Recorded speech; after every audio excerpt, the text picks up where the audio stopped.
지난주에 말씀을 조금 되새기면 특별히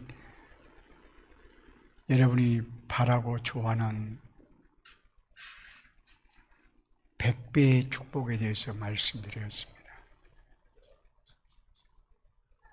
100배의 축복은 한 가지, 두 가지, 세 가지, 네 가지, 10가지, 50가지, 100가지 이런 의미라기보다 질적인 복입니다. 하나님이 무한하시니 이 무한한 사랑을 받은 우리는 무한한 복을 얻은 사람들이라. 이게 바로 100배의 축복이에요.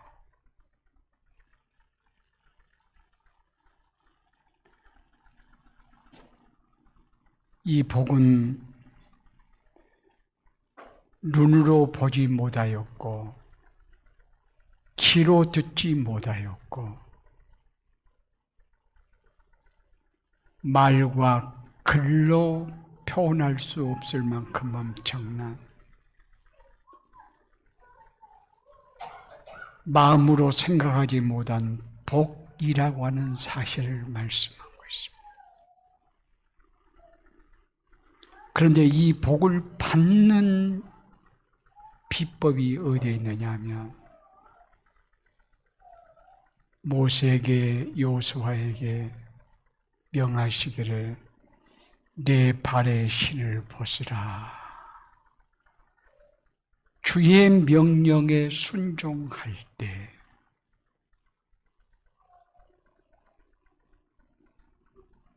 이 복을 누릴 수 있다 그 말이에요. 내 발에 신을 벗으라 이 말씀은 네 자신의 권리를 포기하고 하나님의 종으로 살거라. 네 자신의 헛된 바램 욕심을 내려놓고 살 때 이 복을 누릴 수 있다라고 말씀드렸습니다. 이 모델이 바로 우리 주 예수 그리스도와 우리의 앞서간 신앙의 선진들이라고 말할 수 있어요. 그러니까 우리는 진리의 말씀이 우리에게만 전해진 게 아니라 이 진리의 말씀이 앞선 선배들에게 증거되었고 또 그대로 살았던 삶의 모델이 있어서 얼마나 좋은지요. 고린도후서 8장 9절 말씀이 쟁쟁합니다. 고린도후서 8장 9절 말씀 한번 볼까요? 우리 주 예수 그리스도의 은혜를 너희가 알거니와 부요하신지로서 너희를 위하여 가난하게 되심은 그의 가난함으로 말미암아 너희를 부요하게 하려 하심이라. 너희를 부요하게 하려 하심이라. 이 부요함의 복은 어떻게 해서 얻을 수 있다고요? 부요하신 이가 가난하게 되심으로 곧 예수 그리스도께서 십자가에 죽기까지 자신을 포기하고 내려놓으심으로 우리에게 엄청난 부요의 복을 주셨다 그 말이에요. 이것은 돈의 액수로 계산할 수 없는 말과 글로 표현할 수 없는 엄청난 복을 주셨어요. 이 복을 우리가 어떻게 누릴 수 있다고요? 지난주의 말씀에 의하면 내 자신의 권리를 내려놓고 포기하는 삶을 살 때, 그러나 오늘은 한 걸음 더 나갈 겁니다. 갈라디아서 2장 20절 말씀, 이 말씀을 통해서 답을 얻기를 원합니다. 다 같이 시작. 내가 그리스도와 함께 십자가에 못 박혔나니 그런즉 이제는 내가 사는 것이 아니요 오직 내 안에 그리스도께서 사신 것이라. 이제 내가 육체 가운데 사는 것은 나를 사랑하사 나를 위하여 자기 자신을 버리신 하나님의 아들을 믿는 믿음 안에서 사는 것이라. 이 말씀을 요약하면 나는 죽고 예수로 살기, 이런 말씀이에요. 지난주에 하나님의 엄청난 축복을 누리고 사는 길이 어디에 있느냐? 나는 죽고예요. 나 자신의 권리와 모든 것들을 하나님의 종처럼 포기하고 나는 죽고, 오늘은 무슨 말씀을 드리려고 하냐면 예수로 살기. 예수로 살기를 할 때 하나님이 주신 복을 온전히 누릴 수 있다라고 하는 이런 말씀입니다. 예수로 살기를 하려면 어떤 고백이 선행되어야 되냐면, 주님, 나는 당신 한 분으로 충분합니다. 이 고백에서 시작되어져요. 오늘 본문의 말씀이 그 사실을 말씀해요. 예수 그리스도의 십자가의 죽으심만 알기로 내가 작정하였노라. 예수님이 전부이시고 예수님은 충분하고 예수님이 다이기 때문에 다른 것 알지 않기로 하고 나는 예수로만 만족하고 예수만 알겠다라고 바울은 고백해요. 그러니까 예수로 나는 예수님이 전부이시고 나는 충분합니다. 이 고백 있을 때만 예수로 살기가 가능하다, 그런 말씀이에요. 그렇게 살 때만 하나님이 엄청나게 주시는 복을 우리가 마음껏 누리며 살아갈 수 있다, 그런 말씀이에요. 오늘 본문을 보면 바울의 바람은 오직 한 가지, 그가 작정한 것은 예수 그리스도의 복음만을 알기로 작정합니다. 작정함은 마음속으로 단단히 결심하고 결정하는 것인데, 이 말은 예수님이 전부이시고 예수님은 충분하고 예수님은 다이기 때문이라고 하는 사실입니다. 사랑하는 성도 여러분, 행복하기를 원하죠. 누구든지 행복하기를 원해요. 행복하려면 어찌해야 된가요? 이것저것 다 있어야죠. 그렇게 말해요. 그런데 우리는 무엇을 전제하냐면 예수 그리스도 안에서. 그러나 예수 그리스도만으로는 충분하지 않다. 플러스 알파, 세상에서 요구하는 사람들의 그 요구가 채워져야 행복이 있는 것이지 라고 이렇게 말해요. 그러나 정말 그럴까요? 예수 그리스도를 믿는 믿음으로만은 불충분할까요? 정말 그럴까요? 세상 사람들이 추구하는 그것 반드시 플러스 되어야만 내게도 행복이 있다고 말할 수 있을까요? 정말 그럴까요? 우리가 신앙의 선진들 몇 사람을 살펴보면서 답을 얻고자 합니다. 오늘 말씀을 한 바울을 보세요. 바울은 예수 믿기 전에 사람이 갖고 싶은 것, 하고 싶은 것, 높아지고 싶은 것 다 지녔던 사람이었습니다. 그 당시 최고의 학부인 가말리엘 문화에서 철학에 능통할 만큼 공부를 했고요. 그 당시에 로마의 시민권은 대단한 권리를 가지고 있는 건데 그것도 있었고요. 또 그 당시에 종교적으로는 바리새인을 최고로 생각했는데 바울은 바리새인이었고요. 그런 율법으로는 흠이 없다 할 만큼 대단한 존재였습니다. 그러나 예수 그리스도를 알고 예수 그리스도를 믿고 예수 그리스도 안에서 생명 얻고는 그가 뭐라고 고백하는가? 빌립보서 3장 8절 말씀 보면 전에 가졌던 모든 것은 내가 배설물처럼 여긴다. 전에 대단하게 생각했던 그 무엇은 똥과 같은 거야. 쓰레기 같은 거야. 아무것도 아니야. 배설물처럼 여길 거야. 왜? 예수 그리스도 안에서 내가 발견되었고 그리스도의 복음이 나에게 행복을 주기에 예수 그리스도의 복음은 충분하기에 라고 이렇게 말씀하고 있습니다.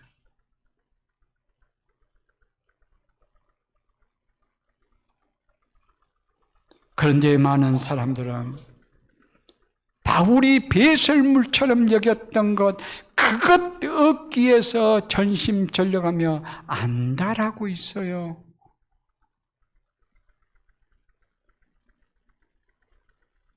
물론 일상의 삶을 살기 위해서 필요한 것들, 하나님이 주신 재능 잘 살리고 선하게 잘 활용하는 이것 제약시하는 거 아닙니다. 좋은 겁니다.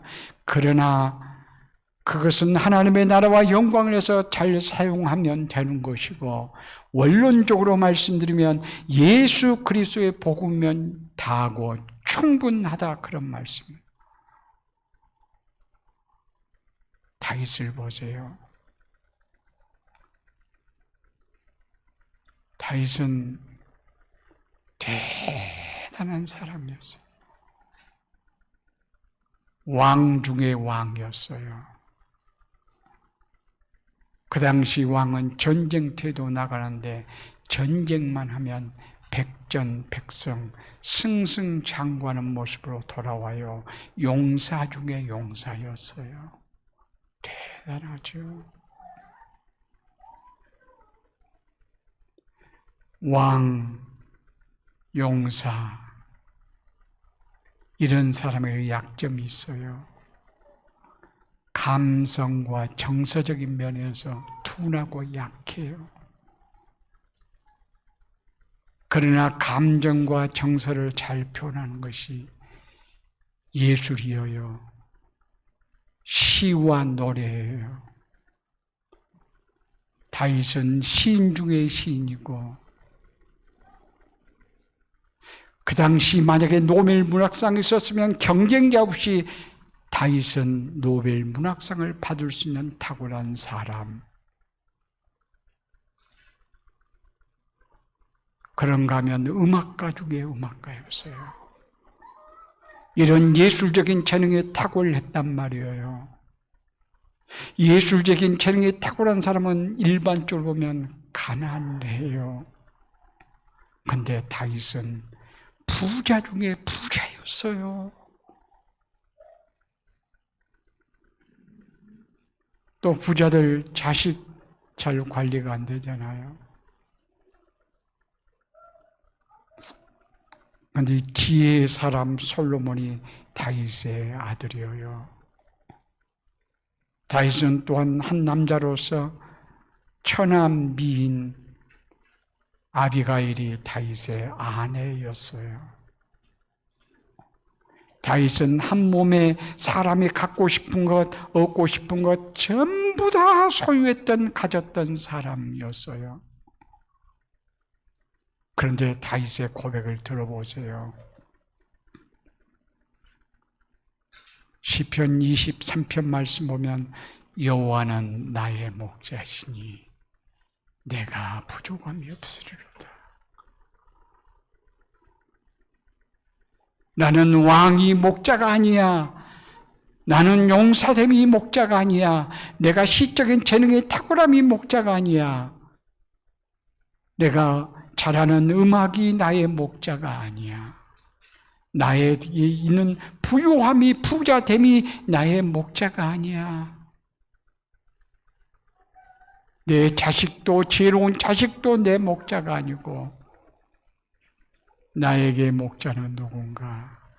여호와 하나님. 근데 그 고백을 했던 삶의 자리가 정말 놀라워요. 시편 23편 말씀 보면 그 시편을 쓴 삶의 자리는 여호와는 나의 목자시니 나고 고백했던 그 삶의 자리는 사망의 음침한 골짜기요.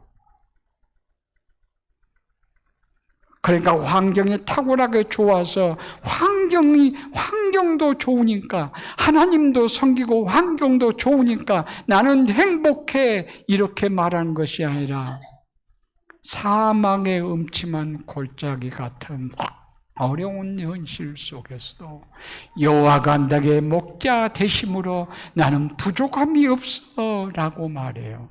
이 말을 달리 말씀드리면 여호와가 나의 목자가 안 된다면 내가 세상의 모든 것 다 가지고 있어도 나는 부족해. 행복할 수 없어. 이 말이에요.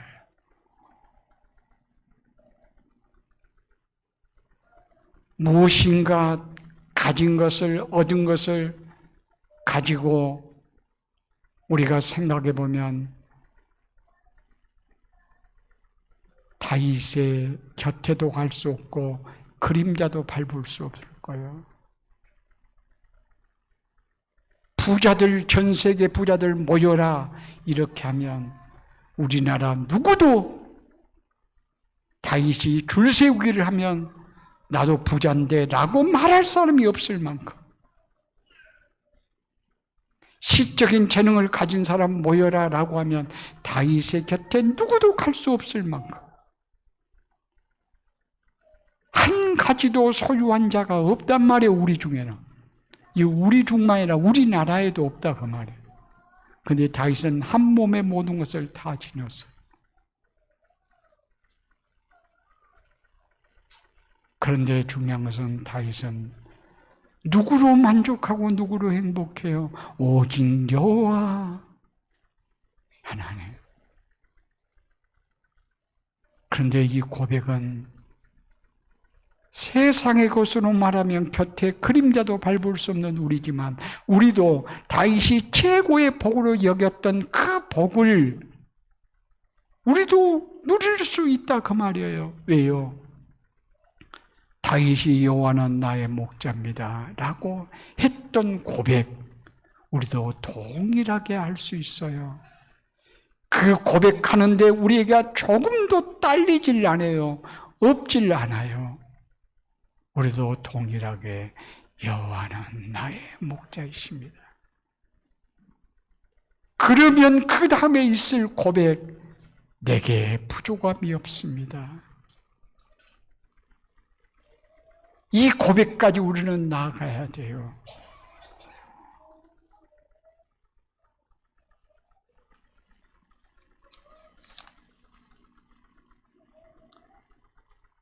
베드로의 외침 사역을 한번 보실까요?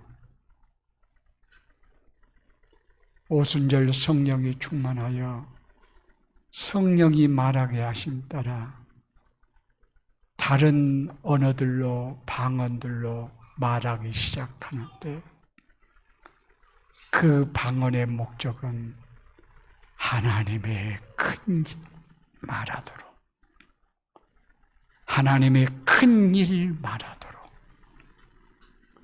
그 하나님의 큰 일이 뭔가 이 사도행전 2장, 3장, 4장, 5장 계속 보면 장소와 대상은 달라도 베드로가 외쳤던 말씀이 무슨 말씀이냐?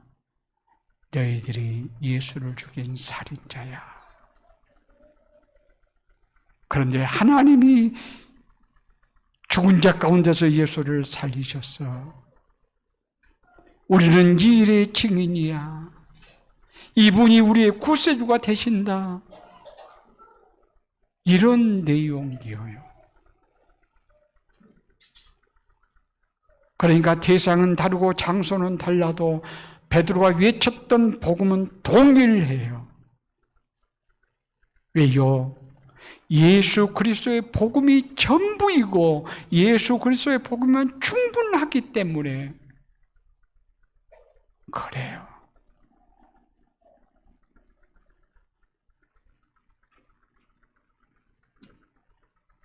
성경은 하나님의 말씀이에요. 그런데 신구약 성경에 무엇에 관한 말씀인가? 하나님의 나라에 관한 말씀인데 하나님의 나라는 왕은 예수 그리스도, 예수 그리스도에 관한 말씀이에요. 이것은 신약만 예수 그리스도에 관한 말씀이 아니라 구약도 모든 성경이 예수 그리스도에 관한 말씀입니다. 그러니 성경이 예수 그리스도에 관한 말씀이니 우리가 예수 그리스도로 살고 예수 그리스도로 충분하게 여기고 예수 그리스도가 전부여야 되고 예수 그리스도의 생명 가운데 살아야 되는 거예요. 성경은 하나님의 자기 계시인데 하나님의 자기 계시가 예수 그리스도의 십자가 안에 다 담겨 있어요. 예수 그리스도께서 십자가상에서 7마디의 말씀을 하세요. 그런데 한마디 한마디의 말씀을 보면 하나님이 누구신가, 하나님의 뜻이 무엇인가, 하나님 자신의 나타내 보이시고자 하는 이 계시가 다 담겨 있어요. 그러니까 십자가를 보면 바울의 오늘 고백, 내가 예수 그리스도의 십자가만 알기로 작정하였노라. 이 고백이 나올 수밖에 없다, 이 말씀이에요. 그러니까 오늘 본문의 말씀에 내가 그리스도의 십자가만을 알기로 작정하였노라라고 하는 바울의 심정을 알게 되어지고 다른 모든 것들을 배설물로 여겼던 바울의 심정까지 알게 되어진다, 이런 말씀이에요. 십자가 안에 또한 하나님이 어떤 분이신가에 대한 속성이 다 담겨 있어요.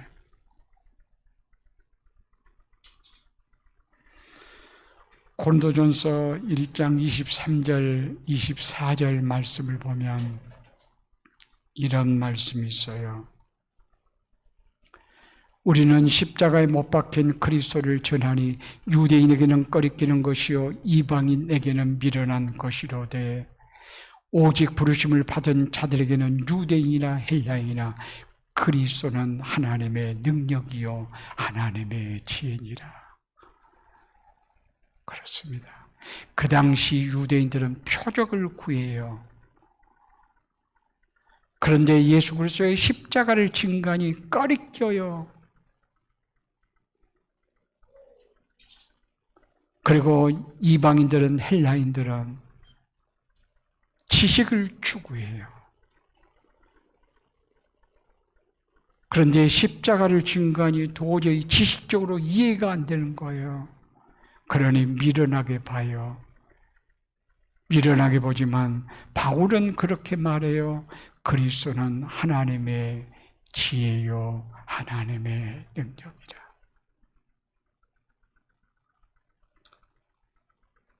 십자가를 통해서 무엇을 발견한가요? 하나님의 어떤 분이신가를 알 수 있는데 가장 먼저는 하나님은 어떤 분이신가? 공의로우시구나. 죄를 용납하지 아니하시구나. 거룩하신 하나님이시네. 이 사실을 발견해요. 나가서는 결국 우리에게 적용시켜 볼 때 십자가는 하나님의 사랑이시로구나. 사랑의 절정, 하나님께서 우리를 향한 사랑의 깊이와 높이와 넓이와 길을 측량할 수 없는 완전하고 무한한 사랑이구나. 공의와 사랑의 속성은 사실은 상반된 속성이에요. 저 사람이 참 공의롭다 그러면 딱딱하고요, 사랑이 없어 보이고요. 그런가 하면 야, 저 사람 사랑이 많아 그러면 공의로움이 무너져요. 술에 물 탄 듯 물에 술 탄 듯. 그러나 진정한 공의는 사랑이 있어야 되고 진정한 사랑은 공의가 있어야 돼요. 그런데 공의와 사랑이 상반된 속성인데 이것을 한 사건을 통해서 충족시킨 사건이 있다고 하면 예수 그리스도의 십자가예요. 그래서 예수 그리스도의 십자가는 하나님의 능지혜라라고 말하는 거예요. 천지 만물을 창조하는 것을 보아도 하나님의 지혜로움을 발견할 수 있는데 그보다도 탁월한 지혜는 어디? 십자가에 있다. 그리고 십자가를 통해서 하나님께서 우리의 죄와 사망에서 우리를 해방시키세요.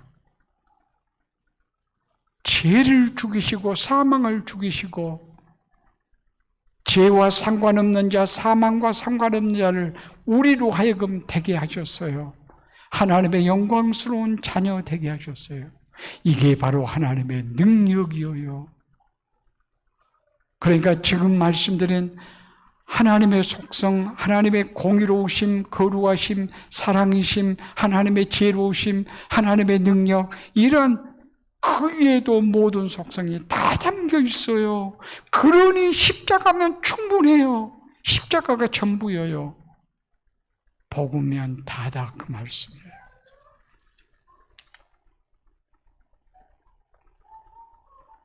그래서 바울은 사도행전 18장 5절 말씀 보면 사도행전 18장 5절 실라와 디모데가 마게도냐로부터 내려오매 바울이 하나님의 말씀에 붙잡혀 유대인들에게 예수는 그리스도라 밝히 증거하니 바울이 하나님의 말씀에 붙잡혀 예수는 그리스도라 밝히 증거하니 무엇에 붙잡혀? 하나님의 말씀. 이때는 어떤 말씀? 구약 성경의 말씀에 붙잡혀 구약 성경을 가지고 예수는 그리스도라 밝히 분명하게 확실하게 증거했다. 누가? 바울이. 왜요? 복음면 전부이기에.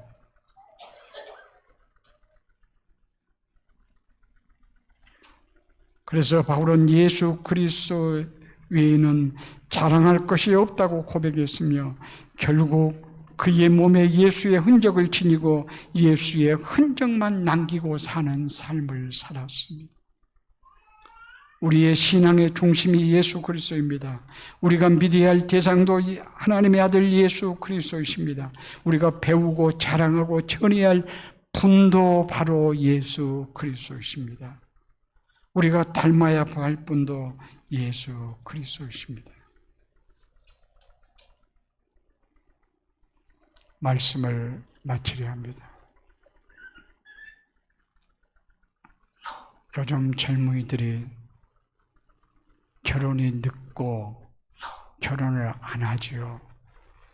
왜 그렇지요? 많은 이유가 있겠지만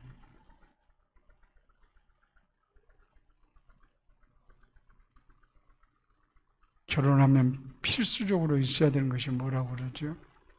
아파트라고 그래요. 그래 결국 돈이 있어야 된다 그 말이에요. 그래야 결혼해야 된가요? 그게 맞나요?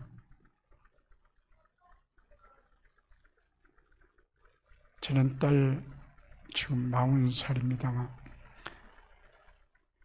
결혼이 딱 결정되고는 제가 빨리 결혼하지. 집이 없는데요. 그래. 집 원룸에 살면 되지. 원룸에 살면 되지.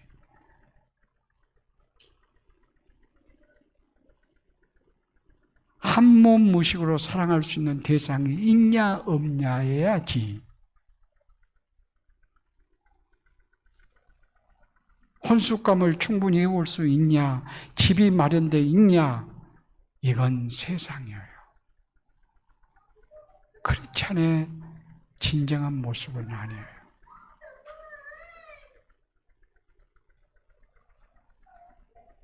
경제적 자립이 뭔 줄 알아요?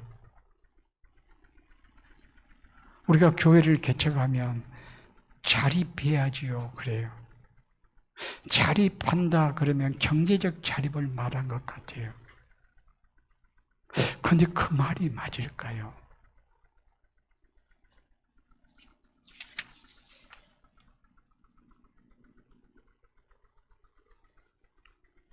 개인적으로 말하면 경제적 자립이란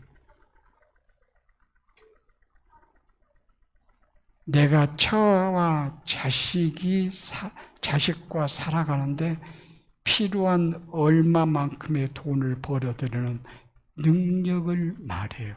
근데 그것이 성경적으로 맞나요? 일반적으로는 일반 사회에서는 경제적 자립하며 가족이 경제적으로 살아갈 수 있는 능력을 갖춰야 경제적 자립이 가능하다고 말해요. 그런데 이게 맞는가 봐요. 성경적인 경제적 자립은 내게 얼마가 주어지든 그 경제적 여건에 나를 맞추고 자족하는 삶을 말해요.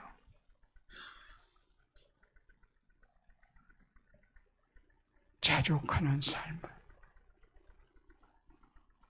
그러니까 10만 원짜리의 옷은 입어야 경제적으로 자립한다 그런 것이 아니고 1만 원짜리 옷을 입어도 자족할 줄 아는 사람이 경제적 자립을 하고 산 사람이라 말할 수 있습니다.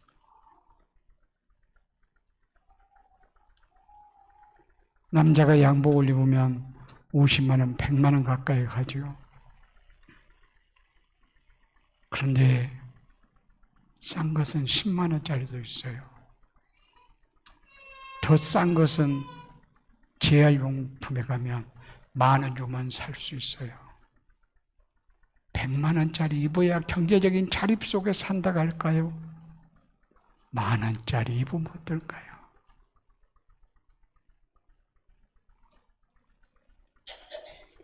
우리 한국에 김용희 선교사님이라고 있는데 이분은 무소유자예요.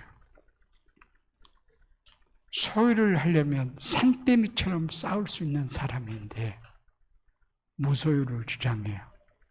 그렇다고 해서 사유재산을 인정하지 않는 것이 아니라 자신의 복음 안에서 살기 위함이에요. 재산이 있는 사람을 정죄한다는 말이 아니고 문제를 삼는 것이 아니고 자신의 욕심을 내려놓기 위하여 그리스도로 충분하고 만족하고 살고자 무소유를 주장해요. 자신에 대해서. 그리고 자신의 선교단체가 있어요. 거기도 무소유예요. 그리고 그곳에 그분이 증가하는 복음이 너무 좋아서 나도 그 선교단체에 들어가 살고 싶어요. 그러면 재산 체크를 해요. 재산 체크를 해서 10억 있다. 그것 전부 처분하고 와라. 소유권 아무것도 없도록. 가난한 사람 구제하든지 선교하든지 누구 친척 좁을든지 전부 다 없애고 그렇다고 해서 우리 선교단체에 헌납해라. 전혀 그러지 않아요.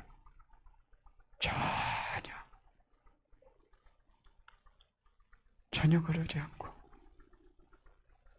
그분은 오시요 특별히 꼭 A를 갖춰야 된다고 그러면 10,000원짜리 헌옷 사서 입고 다닐 거예요.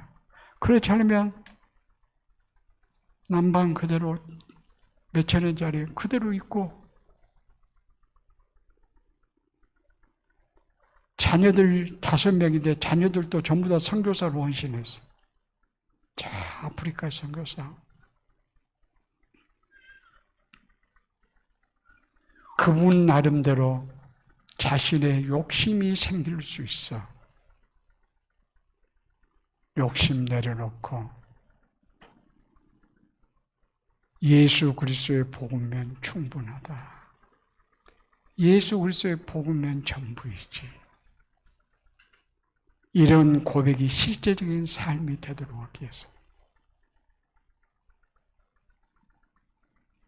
우리가 무소유하자는 말은 아니지만 하나님이 주신 것 하나님 보시기에 이빨만큼 바르게 잘 사용해야 되겠죠. 그런데 자족함이 필요해요. 빌립보서 4장 11절 12절 말씀 보실까요? 내가 궁핍함으로 말하는 것이 아니라 어떠한 형편을 내든지 나는 자족하기를 배웠노니. 스스로 만족하기를 배웠다고 말해요. 12절 나는 비천에 처할 줄도 알고 풍부에 처할 줄도 알아. 모든 일 곧 배부름과 배고픔과 풍부와 궁핍에도 처할 줄 아는 일체의 비결을 배웠노라. 그러니까 부유함과 가난함, 배고픔과 배부름, 있고 없고 이런 것에 대해서 일체의 비결, 한결 같았다. 신앙이 변함이 없었다. 그러면서 참된 만족을 한다. 그러면서 이제 13절 말씀 보면 다음 절에 이렇게 말해요. 내게 능력 주신 자 안에서는 내가 모든 것을 할 수 있네. 우리가 이 말씀 너무 좋아해요. 내게 능력 주신 자 안에서 내가 모든 것을 할 수 있느니라. 이 능력은 어떤 능력인 줄 아세요? 예수 믿으면 부자 되고 예수 믿으면 이것저것 잘 되고 예수 믿으면 뭐 하여튼 세상에서 성공하고 이런 능력을 말하는 것이 아니고 자족하는 능력이에요. 일체의 비결을 배워서 그대로 사는 거예요.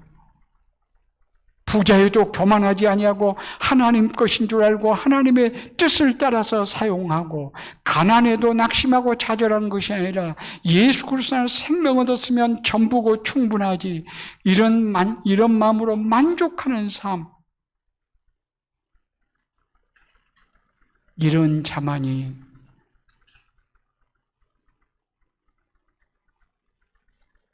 마태복음 6장 33절 말씀 그런즉 너희는 먼저 그의 나라와 그의 의를 구하라. 그리하면 이 모든 것을 너희에게 더하시리라. 얼마나 좋은 말씀이에요. 이 말씀이 고백할 수 있는 말씀이에요. 이 말씀은 우리가 살아야 될 말씀이지.